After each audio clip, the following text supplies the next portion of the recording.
This is Front Up on Visitor Network TV and Channel 99. With us today is Janet Schulte, who has just been named Executive Director of the Nantucket Chamber of Commerce. Yes, indeed. Not interim Executive Director anymore, but the real thing. It is, and yeah, and it feels different too. Welcome and congratulations. How does it Thank feel you. different? Why does it feel Well, different? all my good ideas I have to own now. Which is Does great. that bother you? No, not at all, because I think they're great ideas, and I've got a good, strong board to support me and a staff that's interested in doing new things too.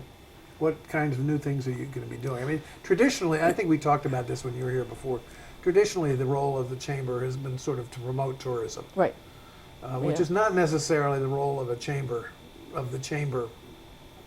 sort of as an organization nationally and in other That's correct. localities. And we So- do that because we're one of the 16 regional tourism councils and get money from the Mass Office of Travel and Tourism. Mhm. And in fact, yesterday I was in Boston with one of my staff and 3 chamber members lobbying on Beacon Hill for more dollars for marketing tourism. Mhm. So, which was a successful How- day. Was it? Yeah, yeah. Well, we met with the delegation, Representative Madden, Senator Wolf, and we also got to meet Representative Sarah Peake from Provincetown, who's a huge advocate for tourism, and obviously from where she is on the Cape and Island delegation. And it was fun to take members up there too to see what it is that we actually do in order to get those tourism dollars in place. Is the budget for tourism, the state budget for tourism, going up or down? It was level funded this year, and that means it went up because last year when the governor produced his budget, we were at $500,000. This year when he introduced the budget, it was at $6 million, which is where we are for the 16 tourism councils right now.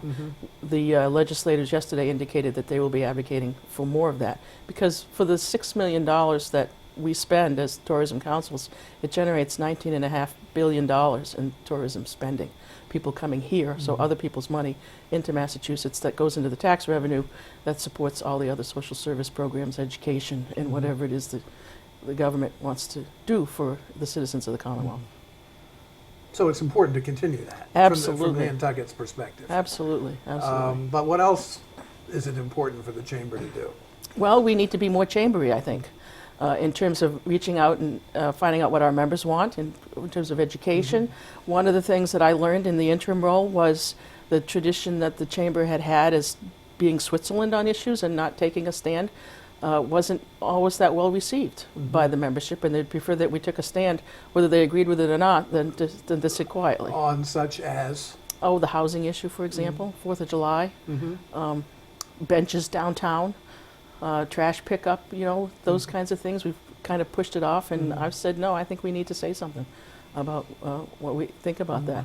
We need to have a stronger voice or communication with the town, particularly in the area of visitor services and tourism and culture and promotion. I'm excited about the cultural district and working with Bill Farrell on using that as a way to figure out new ways to promote the island and attract different audiences, particularly in the shoulder seasons. Because we know we sink about 2 inches in July and August with the weight of all the tourism. So More problems for global warming, right? exactly.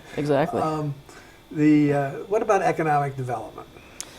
Well, there are certainly the issues that are affecting the whole island right now. The seasonal housing or housing year-round are affecting all the members and businesses, nonprofit or small businesses or large businesses. And I've had conversations with several members and been part of discussions around getting more information out to members in the general public about what, particularly with the town meeting coming up, what the warrant articles are going to be that affect housing, how they could affect people's businesses, so that they have an opportunity to get informed before they arrive at town meeting and react without really having that chance. So that's kind of an education role that I see us playing.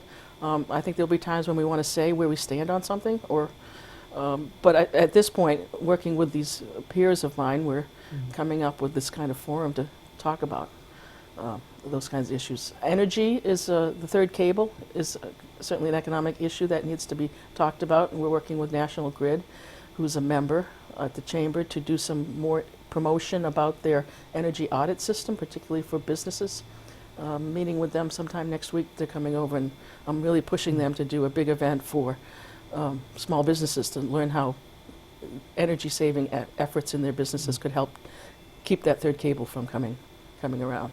And I think cleanliness downtown is an economic development issue too.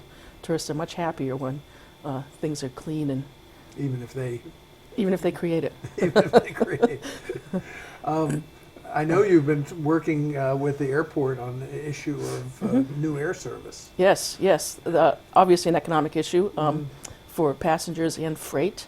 And Tom Rafter and I had a great conversation about setting up some kind of forum to talk with community members and chamber members about what kind of air service they would like to see locally. And locally may mean Hyannis, because we need a critical mass of people who would want to take advantage of regional flights out of Barnstable Municipal Airport to places like Philadelphia, Newark, rather than having to go all the way up to Boston to catch a flight to go south. What is the interest in having that kind of service coming out of Hyannis? And we'd probably take that over to the Cape and do a similar conversation over there too. He needs some data, both anecdotal and empirical, to support a grant that he wants to write for that. So this is a great way to do it, because he's got some fancy electronic clicker system that people can say yes or no to. Yeah, we used it for the master plan process at the airport. Yeah. And you get immediate gratification from it. Yes. There's no counting of paper ballots. Well, so the results pop right up. They and, do, Yeah. yeah. And that will generate good content for a conversation after he does his $64 million quiz show with that thing. Right. Yeah, I'm looking forward to seeing that performance. You get used to it very quickly, and you expect it. I know they use it in colleges and universities a lot now for testing students' knowledge base. So, yeah. There is something called the Nantucket Planning and Economic Development Commission. And I think Leslie Snell, who was your chair, maybe still is. Still is, yes. Is involved in that. Yep. From an employment. Has there been any interaction between the chamber and NP and EDC? Not formally yet, other than that Leslie sits on chairs the board, and we have a board meeting this afternoon, and she will be presenting the warrant articles that affect businesses to the chamber board members. But haven't had that conversation yet about what the chamber's role might be in that. I think in part because since I came on board, they're running full tilt to get ready for town meeting. Yeah. Because one of the things that I've always wondered about is in terms of economic development. I mean, there's sort of the things we've talked about, new air service or cleaning up the trash or whatever is related to existing business. Making it easier for people to get here, making it easier for them to be here. But in terms of economic development, one also thinks about job creation. Nantucket is still a veritable wasteland in the wintertime from the standpoint of jobs Right. and opportunities that are available. There are few, but there aren't many. And there are a lot of people that winter people over, so they'll have them in the summer. Right.